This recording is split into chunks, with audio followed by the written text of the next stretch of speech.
विद्यार्थियों, मैं हूं विजय और इस वीडियो के अंतर्गत हम बात करने वाले हैं 2019 के जो बचे हुए 3 सेट्स हैं उनके विषय में हम बात करेंगे। और समय नष्ट ना करते हुए चलिए आते हैं बोर्ड पे। पहला क्वेश्चन है, these news have disturb the peace of mind. अब इसमें जो एरर है वो यहां पे है। न्यूज जो वर्ड है वो देखने में प्लूरल जैसा लगता है, लेकिन वो सिंगुलर है क्योंकि उसमें एस पहले से ही लगा है। अब इसके साथ हमें सिंगुलर वर्ब यूज करनी है, तो यहां पे हमें हैज करना है। एक एरर और है, दीज हमेशा प्लूरल नाउन के साथ यूज होता है, तो यहां पे हमें इसको भी ठीक करना होगा। इसके स्थान पे हमें दिस यूज करना होगा। दूसरे सेंटेंस की बात करते हैं, it is I who is your best friend.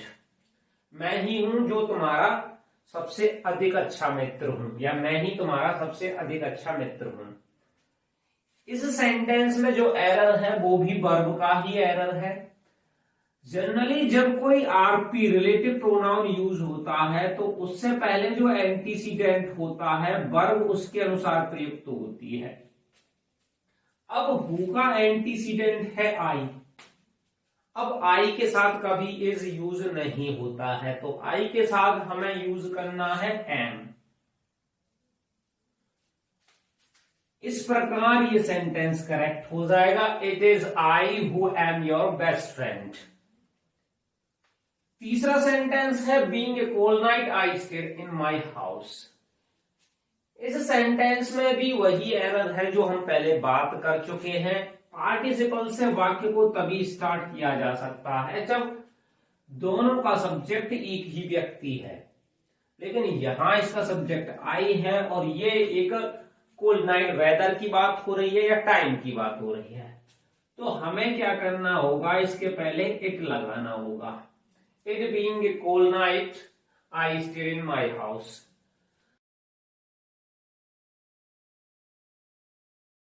ठंडी रात होने के कारण मैं अपने घर पे ही ठहरा, घर पे ही रुका। चौथा सेंटेंस है, I am grateful for you to your kindness. इसमें जो एरर है वो प्रेपोजिशन का एरर है, उसके संबंध में हम बात करते हैं। ग्रेटफुल, ओब्लाइज्ड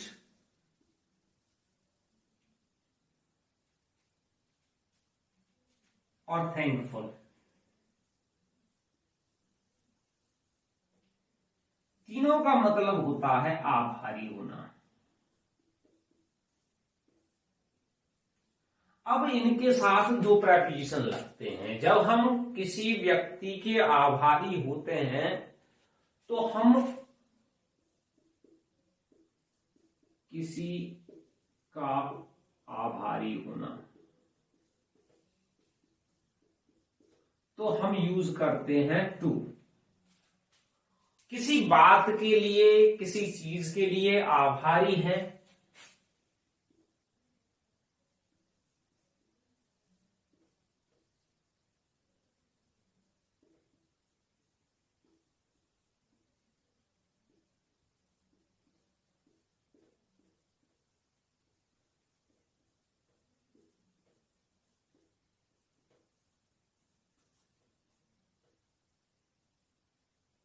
तो हम प्रेपोजिशन यूज करते हैं फॉर, जो कि इसने यूज किए हैं, लेकिन इसने उल्टे यूज किए हैं। I am thankful to you for your help, for your kindness. I am obliged to you for your help, for your kindness. Same यहां पे वही एरर है। हमें क्या करना है कि यहां पे जो प्रेपोजिशन यूज हुआ है, I am grateful to you, मैं आपका आभारी हूं, फॉर योर काइंडनेस, आपकी दयालुता के लिए। तो इन प्रेपोजिशन का स्थान बदलना है। यहां पे हमें फॉर करना है और यहां पे टू करना है। इन तीनों के साथ सेम कंडीशन अप्लाई होती है, आपको ये ध्यान रखना है। चलिए बात करते हैं अगले सेट की। अगला जो सेट है उसमें पहला क्वेश्चन है, milk is preferable than tea. दूध चाय से अधिक पसंद करने योग्य है। इस प्रकार के जो सेंटेंसेस है हम पहले भी बात कर चुके हैं, प्रीफर और प्रीफरेबल। इनके साथ हमें ना तो मोर लगाना चाहिए क्योंकि इनके अंदर कंपैरेटिव डिग्री का फोर्स होता है, और इनके साथ प्रेपोजिशन के रूप में टू यूज करना चाहिए, देन यूज नहीं करना चाहिए। अब वही एरर यहाँ पे दिया गया है, हमें क्या करना है, टू यहाँ पे लगाना है। इस प्रकार ये सेंटेंस करेक्ट हो जाएगा। Milk is preferable to tea. दूसरा जो सेंटेंस है, what are you doing since morning, तुम सुबह से क्या कर रहे हो। अब इसमें देखने वाली चीज ये है कि इसमें टाइम दिया है, और जब टाइम दिया जाता है तो हम प्रेजेंट कंटिन्यूअस नहीं बनाते हैं, प्रेजेंट परफेक्ट कंटिन्यूअस बनाते हैं। तो यहां इसने क्या किया है, प्रेजेंट कंटिन्यूअस बनाया है और लेकिन टाइम दिया है। तो हमें क्या करना होगा, what have you been, what have you been doing since morning, इसको प्रेजेंट परफेक्ट कंटिन्यूअस बनाना होगा क्योंकि इसके अंतर्गत टाइम दिया गया है। तो नया जो सेंटेंस होगा, करेक्ट सेंटेंस होगा, what have you been doing since morning. तीसरे क्वेश्चन की बात करते हैं, this news is very good to be true, यह खबर इतनी अच्छी है कि यह सच नहीं हो सकती है। अब जो कॉम्बिनेशन है वो होता है ट्रू और टू का, इन्फिनेटिव इसमें बना हुआ है। ट्रू के संदर्भ में हम पहले भी बात कर चुके हैं, मोर देन नेसेसरी, किसी चीज को अवांछनीय बना देना। तो जब इन्फिनेटिव यहां पे यूज हुआ है तो इसका मतलब यह है खबर बहुत ज्यादा अच्छी है, अत्यधिक अच्छी है, वो सच नहीं हो सकती है। कोई इतनी अच्छी खबर, मान लो कि हम कहें कि पेट्रोल 10 रुपए लीटर हो गया, तो तुम्हें लग रहा है कि खबर इतनी अच्छी है, ये सच नहीं हो सकती है। इस प्रकार के वाक्यों में हम वेरी यूज नहीं कर सकते हैं, इन्फिनेटिव के साथ हमको यूज करना है ट्रू। तो वेरी यहां से हटाना है और ट्रू को यहां लगाना है। जो करेक्ट सेंटेंस होगा, this news is too good to be true. चौथा सेंटेंस है, sun gives us light and life. जो चीजें यूनिक होती हैं उनके लिए हमें डेफिनेट आर्टिकल यूज करना होता है। तो एरर, सबसे पहले हमें सन के पहले द यूज करना होगा, यही इस वाक्य में एरर है। नया सेंटेंस होगा, the sun gives us light and life, सूरज हमें प्रकाश और जीवन देता है।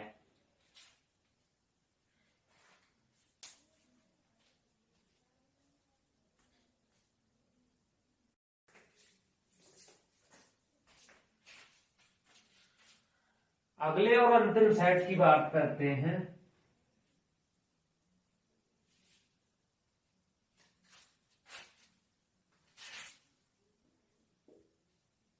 तो चलिए अंतिम सेट्स की बात करते हैं। पहला क्वेश्चन है, सी हैव संग ए सॉन्ग। अब इसमें सब्जेक्ट और वर्ब का एग्रीमेंट आपको देखना है। सी के साथ कभी हैव नहीं यूज होता है, सिंगुलर वर्ब यूज करनी है। हैज, सेंटेंस करेक्ट हो जाएगा, sea has sung a song. God saves us, ईश्वर हमें बचाए, ईश्वर हमारी रक्षा करे। अब इसमें क्या है, जनरली जब हम कामना करते हैं तो हम ऑप्टेटिव सेंटेंसेस का यूज करते हैं, उसमें यूज करते हैं मे। इसमें हमें यूज करना होगा मे गॉड सेव अस, ना कि प्रेजेंट इंडेफिनिट का हम यूज करते हैं। हम यूज करते हैं ऑप्टेटिव सेंटेंसेस का, ईश्वर हमें बचाए, ईश्वर हमारी रक्षा करे। तो ये सेंटेंस इस प्रकार ठीक होगा। तीसरा जो क्वेश्चन है, the number of invitees are increasing. आपको ध्यान रखना है, द नंबर यूज होता है संख्या के लिए और ए नंबर यूज होता है अनेक के लिए, मैनी के लिए, मैनी के संदर्भ में। तो नंबर के साथ हमें सिंगुलर वर्ब यूज करनी होती है और ए नंबर के साथ हमें प्लूरल वर्ब यूज करनी होती है।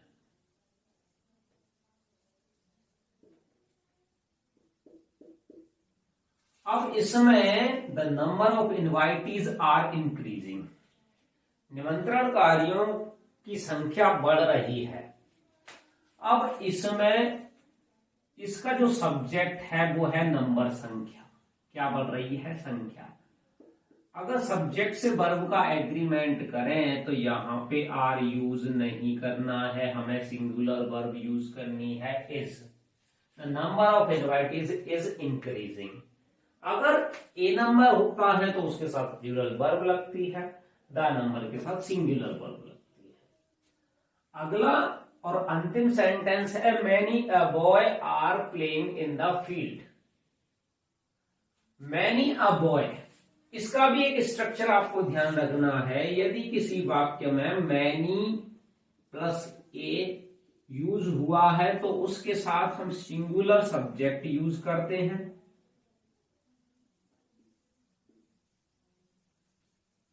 सिंगुलर नाउन, और सिंगुलर ही वर्ब यूज की जाती है यदि मैनी के साथ ए का प्रयोग हुआ है तो।